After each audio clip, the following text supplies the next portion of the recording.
Bonjour, je suis l'apôtre Daniel W. Poulain.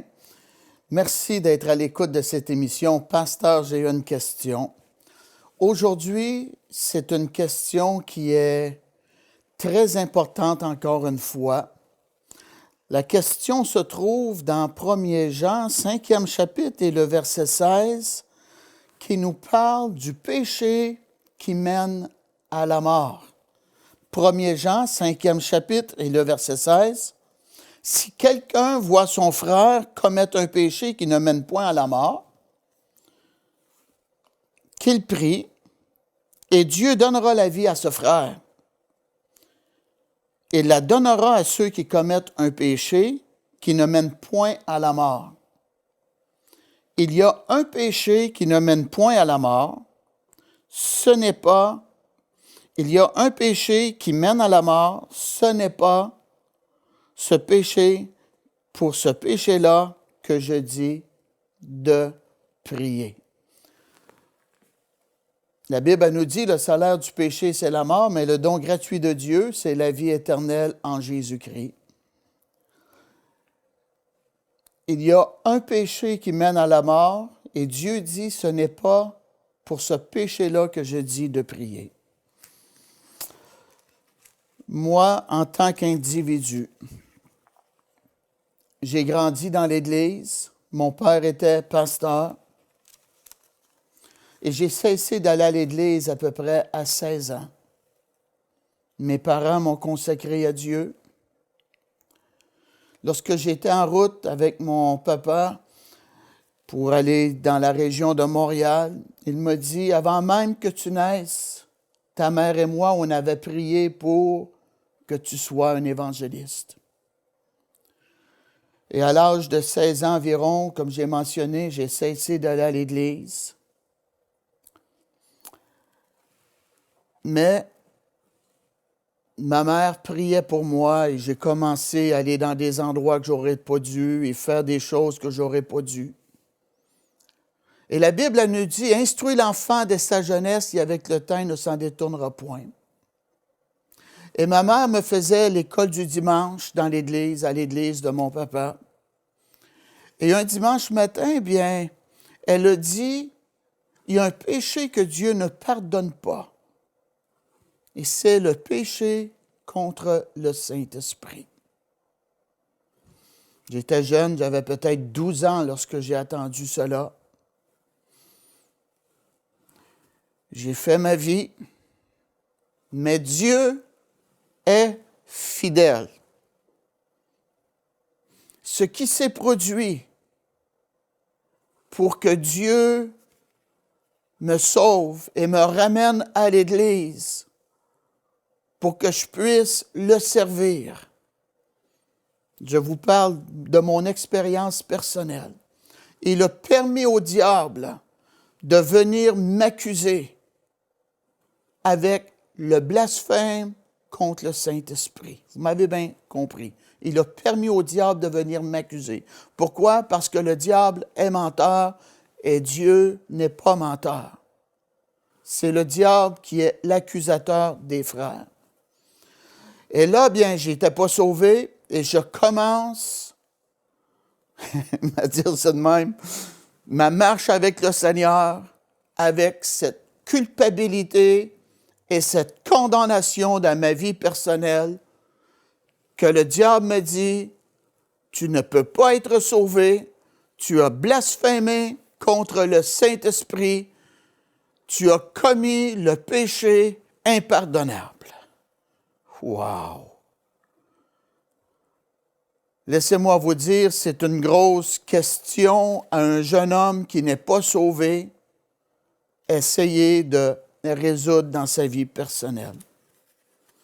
C'était une fausse accusation que j'ai eue dans ma vie personnelle. Et là, bien, avec une accusation comme celle-là, et je suis enseigné que la parole de Dieu, c'est la parole de Dieu. Il n'y a qu'une seule parole, et c'est la vérité. Et là, bien, je vais dans la parole de Dieu, et si vous l'avez, allez, s'il vous plaît, dans le livre de Matthieu. Matthieu, 12e chapitre. Commençons au verset 22.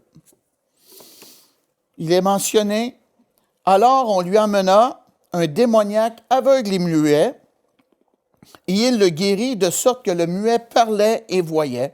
Toute la foule, étonnée, disait, « N'est-ce point là le fils de David? » Les pharisiens, ayant entendu cela, dirent, « Cet homme ne chasse les démons que par Béelzébul, prince des démons. » Comme Jésus connaissait leurs pensées, il leur dit, « Tout royaume divisé contre lui-même est dévasté, et toute ville ou maison divisée contre elle-même ne peut subsister. Si Satan chasse Satan, il est divisé contre lui-même. Comment donc son royaume subsistera-t-il? Et si moi je chasse les démons par Béelzébul, vos fils, par qui les chassent-ils? C'est pourquoi ils seront eux-mêmes vos juges. Mais si c'est par l'Esprit de Dieu que je chasse les démons, le royaume de Dieu est donc venu vers vous.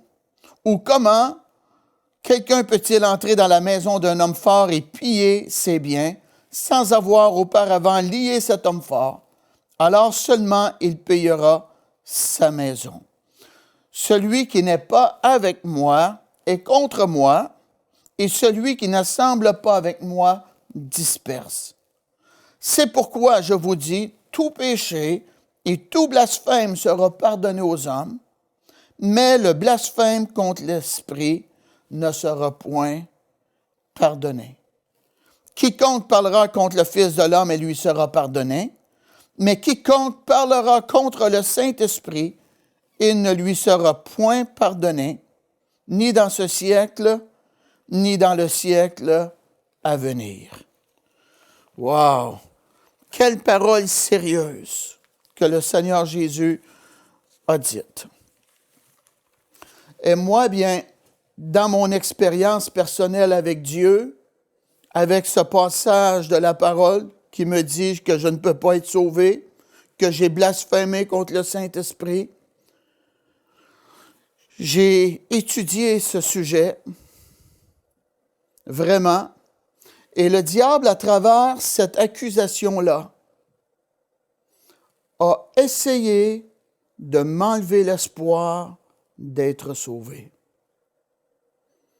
Et j'avais même pensé, lorsque j'étais jeune homme, à quoi bon vivre maintenant? Je ne peux pas aller au paradis, je ne peux pas aller au ciel à la fin de mes jours. Pourquoi vivre ici? Voyez-vous, un esprit suicidaire en arrière de cela. Le diable a voulu m'enlever l'espoir. J'ai eu la pensée de m'enlever la vie parce que là, je ne croyais pas que je pouvais aller au ciel. Mais il restait encore de l'espoir en moi. Je me suis dit, il doit y avoir un moyen pour moi d'être pardonné. Et alors, j'ai ouvert la parole de Dieu et j'ai étudié la parole de Dieu. Et là, j'ai commencé à retourner à l'Église. Amen. Voyez-vous, l'œuvre de Dieu, le diable m'accuse, tu ne peux pas aller au ciel. Et là, je rouvre la Bible et je commence à étudier la parole de Dieu. Et je vois que dans le livre de Hébreux, ça dit que Dieu n'oubliera pas nos bonnes œuvres. Donc, j'ai pensé, si je ne peux pas aller au ciel, je vais faire des bonnes œuvres, ça devrait être moins chaud dans la perdition, dans la géhenne, dans l'enfer. Donc, je vais vivre comme un chrétien, même si je ne peux pas aller au ciel, Dieu n'oubliera pas cela. Mais lorsque on rouvre la Bible et qu'on commence à aller à Jésus, c'est des espoirs, des paroles d'espoir que nous allons entendre. On se place dans une position où le Saint-Esprit va travailler en nous. Ça vient me chercher là. Le diable s'est tiré dans le pied lorsqu'il est venu frapper à ma porte, me disant que je ne pouvais pas être sauvé. Quel menteur! J'ai dit quel menteur! Je n'avais pas commis ce péché-là, mais il est l'accusateur des frères. Écoutez bien. Comment j'ai réglé cette situation? Oh, j'étais tourmenté. Et je sortais avec mon ami qui est maintenant mon épouse, tellement oppressé, tourmenté dans mon esprit, que tu ne peux pas aller au ciel, tu vas mourir, tu vas t'en aller dans l'enfer. Mais la parole de Dieu qui a été semée en moi lorsque j'étais jeune, j'ai étudié la parole. Gloire à Dieu. La parole de Dieu perce les ténèbres. Vous connaîtrez la vérité et la vérité vous affranchira. Alléluia! J'ai été délivré par la parole de Dieu. La parole de Dieu nous dit que personne ne peut venir à Jésus sinon le Père ne l'attire. Personne ne peut être sauvé à moins que le Saint-Esprit, Dieu, vous attire à Jésus. La preuve que Dieu ne vous a pas rejeté, c'est qu'il vous a attiré à Jésus pour être sauvé. N'est-ce pas merveilleux? C'est la preuve. Si Dieu vous aurait rejeté, il ne vous aurait pas attiré. Non, Dieu ne vous a pas rejeté. Jésus a dit, je ne mettrai point dehors celui qui va venir à moi. Donc, je suis venu à Jésus. Et j'ai demandé au Seigneur de me sauver, de me pardonner. Et aujourd'hui, qu'est-ce qui est arrivé? Je suis heureux de vous dire, alléluia, que je suis né de nouveau, que le diable est menteur. Et à travers cette accusation, cette culpabilité dans ma vie personnelle, Dieu a fait un travail en moi. Alléluia!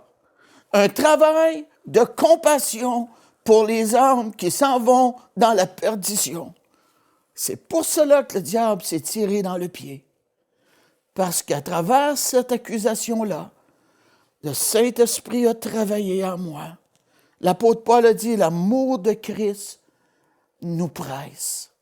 Et moi aussi, l'amour de Christ me presse pour les gens qui sont perdus. C'est pour cela que je vais vers les autres nations apporter le merveilleux message de Jésus. Gloire à Dieu. L'amour de Christ me presse. Aujourd'hui, si tu es condamné, tu penses que tu as commis le blasphème contre le Saint-Esprit, quelle joie j'ai pour toi te dire, tu n'as pas commis ce péché-là. La preuve, tu es là, après écouter la parole de Dieu, possiblement tu cherches Dieu. Dieu dit, il y a de l'espoir pour ton avenir. Mettons-nous dans le contexte de la parole de Dieu lorsque Jésus est venu ici-bas sur cette terre. La parole de Dieu nous dit qu'il est venu chez les siens ne l'ont point reçu. Et les Juifs, dans ce contexte-là, dans le livre de Matthieu, c'est une belle représentation du rejet qu'ils faisaient de leur Messie, du Sauveur et du Seigneur Jésus-Christ. Ils rejetaient Jésus, ils ont dit des paroles blasphématoires, injurieuses contre la puissance de Dieu et contre qu'est-ce que Jésus faisait. Ils faisaient cela à cause de la dureté de leur cœur. Et en rejetant Jésus, le Sauveur, bien, ils ne pouvaient pas être sauvés parce que Jésus est le seul Sauveur. Amen. Et c'est une roue qui tourne, ils rejettent, ils ne sont pas sauvés. Et c'est ce que les Juifs faisaient. Et encore aujourd'hui, beaucoup d'entre eux n'acceptent pas Jésus comme le Messie du monde.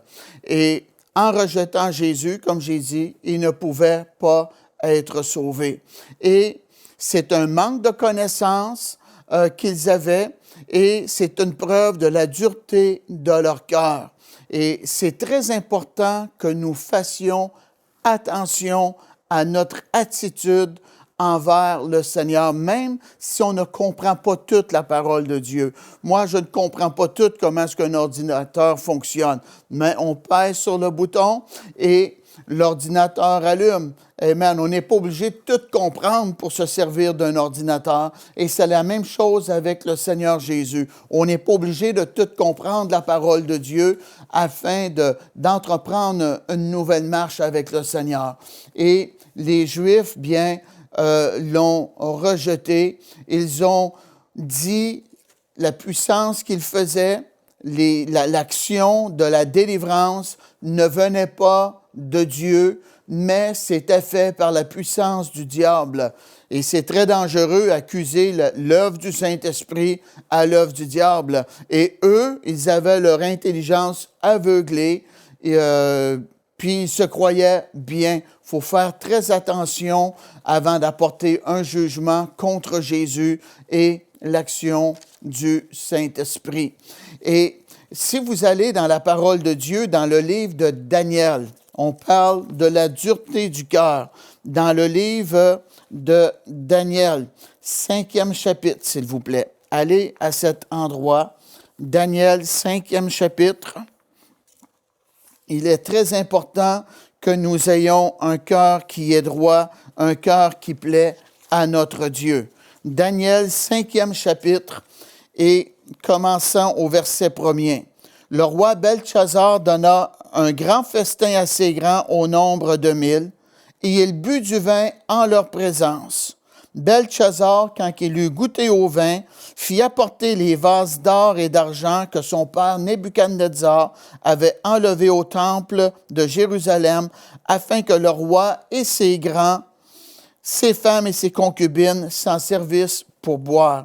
Alors on apporta les vases d'or qui avaient été enlevés du temple de la maison de Dieu à Jérusalem, et le roi et ses grands, ses femmes et ses concubines s'en servirent pour boire.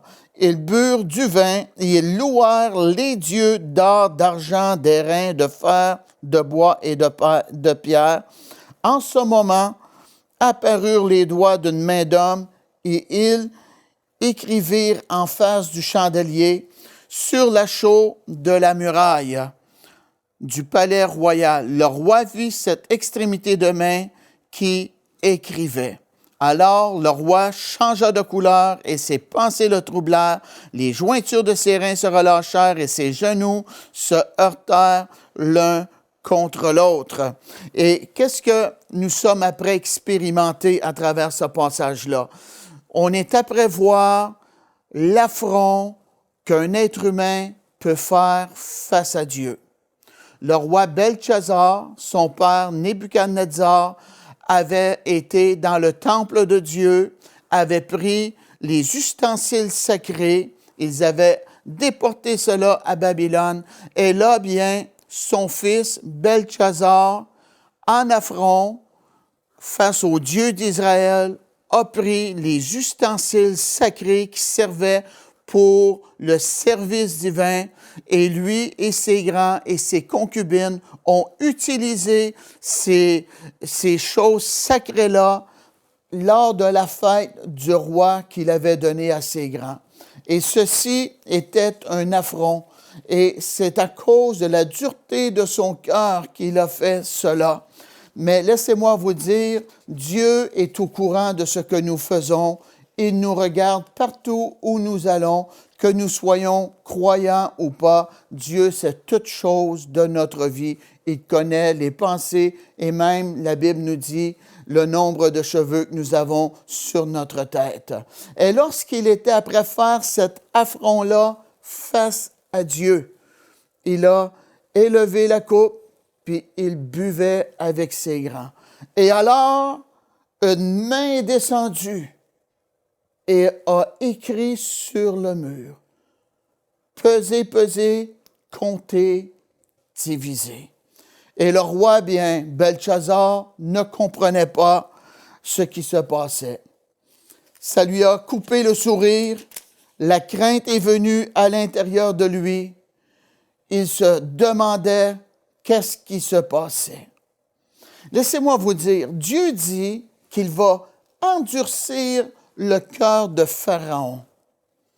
comment est-ce que Dieu endurcit un cœur? Moi, je ne comprends pas, mais ça me semble que Dieu est bon. Il n'est pas supposé d'endurcir le cœur. Il est supposé d'adoucir le cœur. Il est venu pour guérir ceux qui ont le cœur brisé. Et là, Dieu dit qu'il va endurcir le cœur de Pharaon dans le temps de Moïse. Comment que cela se produit? Écoutez bien. Voici l'exemple. Jésus, qui est le soleil de justice, il y a du ciment et il y a du chocolat. Le soleil brille sur le ciment, puis il brille sur le chocolat. Et lorsque le soleil brille sur le ciment durcit. Et le même soleil brille sur le chocolat et le chocolat fond. Qu'est-ce qui se passe? C'est l'ingrédient à l'intérieur de l'un et de l'autre. Un va s'endurcir parce qu'il ne connaît pas Jésus, il est en rébellion contre Dieu, il ne veut pas croire dans le Seigneur, il ne veut pas marcher dans les voies de Dieu. Et l'autre, bien, il est né de nouveau, il y a la présence de Dieu en lui, il y a la compassion du Seigneur, il y a l'amour de Dieu, il veut marcher avec Dieu, et lorsque le soleil brille, son cœur est attendri, il veut aimer les gens, faire du bien. Et c'est le même soleil. Et c'est comme cela que Dieu a endurci le cœur de Pharaon. Il était en rébellion contre Dieu, ne voulait pas laisser le peuple de Dieu aller. Et c'est la même chose avec cet homme-là, le roi que son cœur est endurci. Mais Dieu l'aimait et ne comprenait pas ce qui se passait. Peser, compter, diviser. Et donc, il a fait venir un dénommé Daniel, un homme de Dieu, quelqu'un qui aimait Dieu. Les gens qui ne connaissaient pas Dieu ne pouvaient pas expliquer la pensée de Dieu dans cet événement-là. Et cet homme-là, bien, a appris la grande nouvelle. La grande nouvelle, la Bible elle nous dit dans Daniel 5, et voici l'explication de ces mots, c'est Daniel, l'homme de Dieu. Comptez, Dieu a compté ton règne et a mis fin. Pesé, tu as été pesé dans la balance et tu as été trouvé léger. Divisé, ton royaume sera divisé et donné aux Mèdes et aux Perses. Aussitôt, Belchazzar donna des ordres et l'on revêtit Daniel de pourpre et lui mit au collier d'or. Et on publia qu'il aurait la 3e place dans le gouvernement du royaume. Cette même nuit, Belchazzar, roi des Chaldéens, fut tué et Darius le Mède s'empara du royaume, étant âgé de 62 ans. Une façon que nous pouvons blasphémer contre le Saint-Esprit est de tenir tout le temps tête à Dieu, tout le temps lui résister. Personnellement, je crois qu'il vient un moment dans la vie de quelqu'un où Dieu va tout le temps lui parler. Écoutez-moi bien. Où Dieu va tout le temps lui parler parce qu'il est amour. Mais la personne fait la sourde oreille, elle fait la sourde oreille, elle fait la sourde oreille. Comme Pharaon, son cœur s'endurcit et Dieu lui parle, mais parce que son cœur s'est endurci, il n'entend plus la voix de Dieu. Et c'est ce qui est arrivé avec cet homme-là, Belchazzar.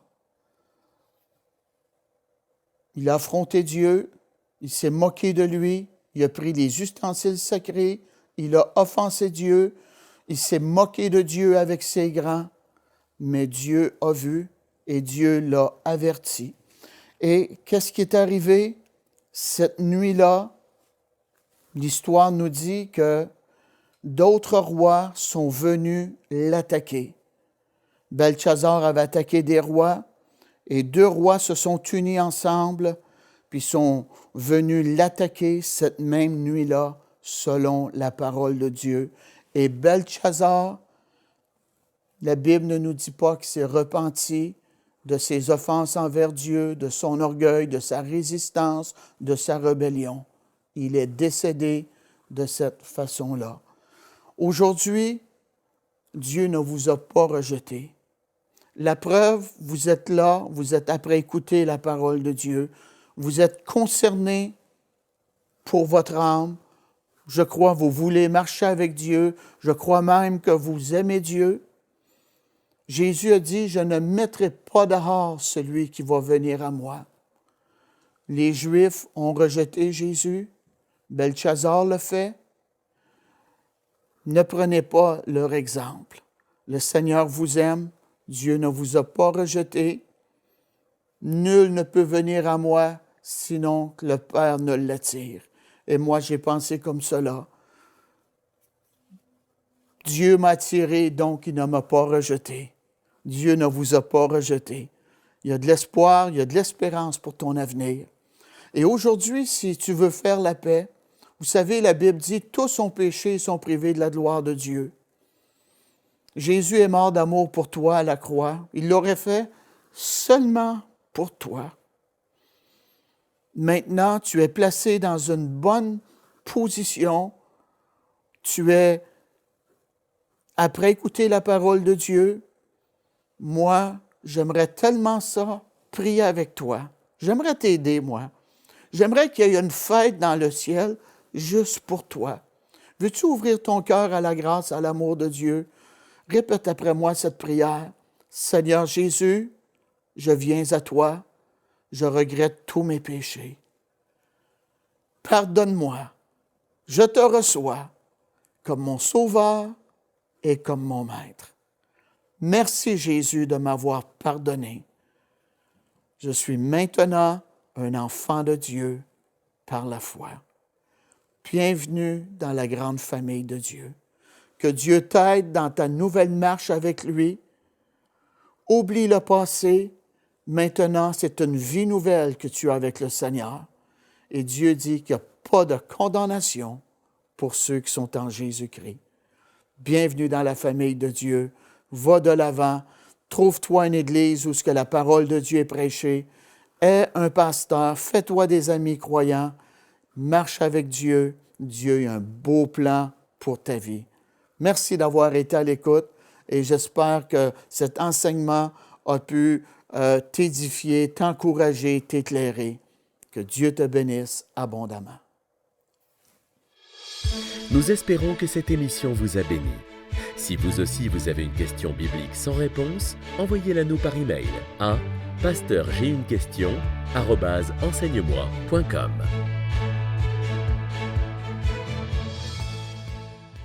Cette émission est rendue possible grâce au précieux soutien des partenaires d'Enseigne-moi Canal International. Retrouvez tous nos programmes sur emcitv.com.